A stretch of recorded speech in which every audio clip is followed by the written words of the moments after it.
ఆహాహాహాహా ఇది జోడి నంబర్ 1 అంటే ఇక మన తెలంగాణకు తిరుగేలేదు పోరి. వీళ్ళిద్దరు గనక ఇద్దే తీర్లా పని సక్కబెడతారా అంటే డౌటే లేదు, గ్యారంటీగా తెలంగాణ దబ్బునే అభివృద్ధి సాధిస్తుంది.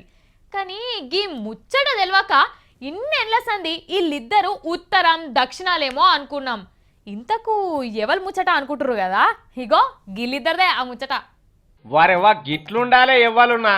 నిన్న చూసిండ్రా మన ముఖ్యమంత్రి KCR sir governor Narasimhan sir ఇద్దరు కలిసి ఏం చేసిండ్రో. అదే అహోబిలం మఠం ఉన్నది కదా, ముందుగాల మన ముఖ్యమంత్రి కేసీఆర్ సార్ పోయి ఆడున్న అయ్యగారికి శాలువి ఇచ్చిండు, పూలదండ ఇచ్చిండు, శిపల్ పండ్లు, జామ పండ్లు, బత్తాయిలు, షేపులు బాగానే ఇచ్చిండు.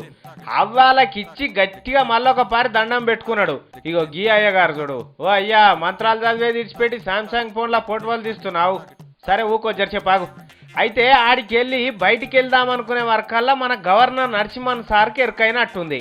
సర్కార్ గల్లపెట్టెలకేని ముఖ్యమంత్రి గారు పైసలు తీసుకొచ్చి సామీకి సమాన్లు కొనిచ్చిండని. కేసీఆర్ సార్ ఏమో అయ్యగారికి దండలు, పూలు, పండ్లు తీసుకుపోయి ఇచ్చిండు కదా. మన గవర్నర్ సార్ ఏం చేసిండో చూడుండ్రి.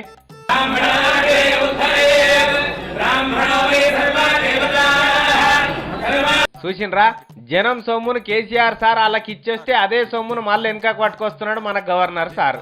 అంటే ఆడ ఇచ్చిన పేరు దక్కింది సర్కార్కు, గవర్నర్ సార్ రూపంలో పోయిన సొమ్మును తిరగబెట్టి తెచ్చుకున్న పేరు దక్కింది. కానీ ఏమో అనుకున్నాం చూడు బాంచారు, మన ముఖ్యమంత్రి గవర్నర్ సార్ల నడుమ ఇంత అండర్స్టాండింగ్ ఉందని ఇప్పుడే ఎరకైంది.